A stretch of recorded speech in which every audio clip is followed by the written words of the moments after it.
When anybody says number 4, I immediately think Mr. Johnson.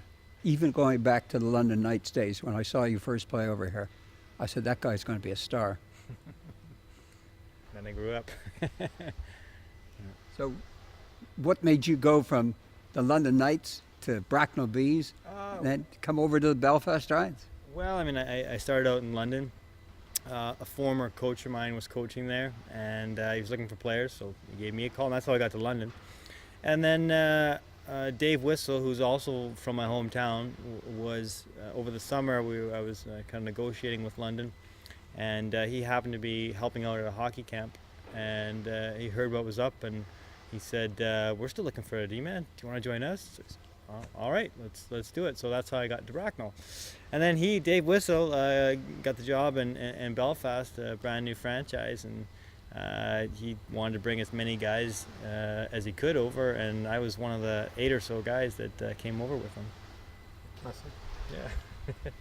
Colin was telling us, Colin Ward said, when he played against you, when you were playing for the London Knights and he was playing for Bracknell Bees, he said he hated playing against you. He said he played against him too. He said you tied him up in so many knots he didn't know what he was doing. Yeah, he got me back. I think he knocked my teeth out in practice one time. So, yeah, no, Wardy's a great player to play with. Going back to all those days, did you ever think you'd be 10 years in the Belfast Giants in Belfast?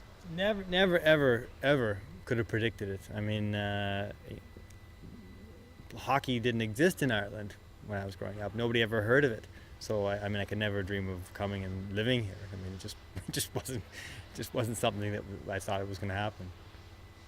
And when you said, hey, I'm playing in Belfast, is that on your radar? They said, where?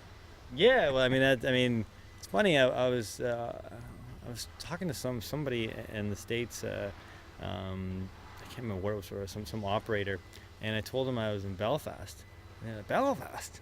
Where's that? Where's Belfast? I mean, that's the way it is in some places, especially in the United States. Like, they wouldn't know where Belfast is, So, yeah, I mean, it's pretty special to be here.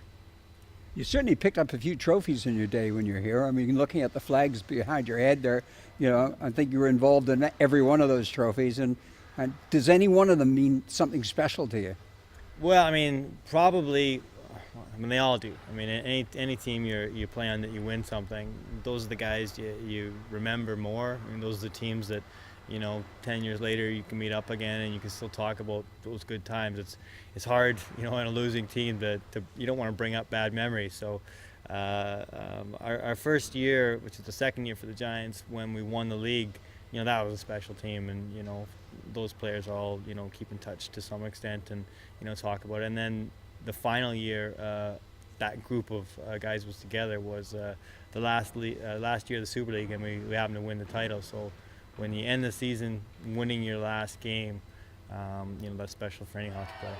And being in the dressing room with some old-timers that probably aren't playing professional hockey anymore but enjoy it just the same as the rest of us, does it give you a special kinship?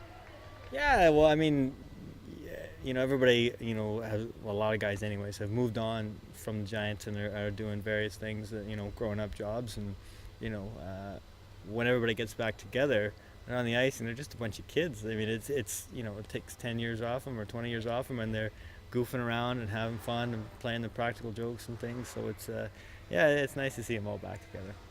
Listening to the banter in the press room, in the changing room, they're saying Dave Whistle was gutted that he couldn't get the time to come over because he really wanted to be back together with you guys. Yeah, he's like I said, in the planning for this, there was guys, said yes, and then maybe, and then they couldn't, and then there was guys that really couldn't make it, but still said maybe, because they just hoped that maybe something would come up and they can make it. And Whistle was one of those guys. He was a maybe up until the very end, and unfortunately he couldn't make it. But it would have been great to have him here.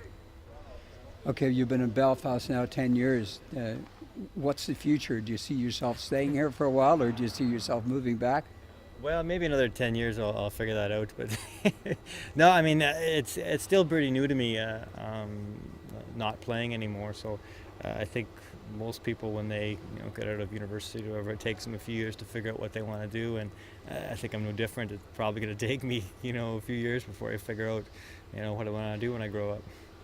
Do you miss the going out in the camaraderie of team players and going out and practice and hot, sweaty Monday mornings at 9 o'clock in the morning when you wish you were in bed? Yeah, no, that's one of those things. Like, I mean, it's obviously great playing hockey, and all of us enjoy doing that.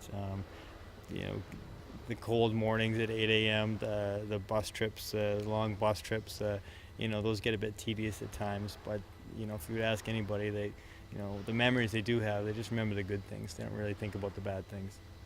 Well, let's hope you light up the crowd tonight. I'm sure you will. Unashamedly, my wife and I put you down as our favorite ice hockey player ever. So we look forward to seeing you dazzle the crowd tonight. I hope so. Those Giants better, if I got the puck in the slot, they better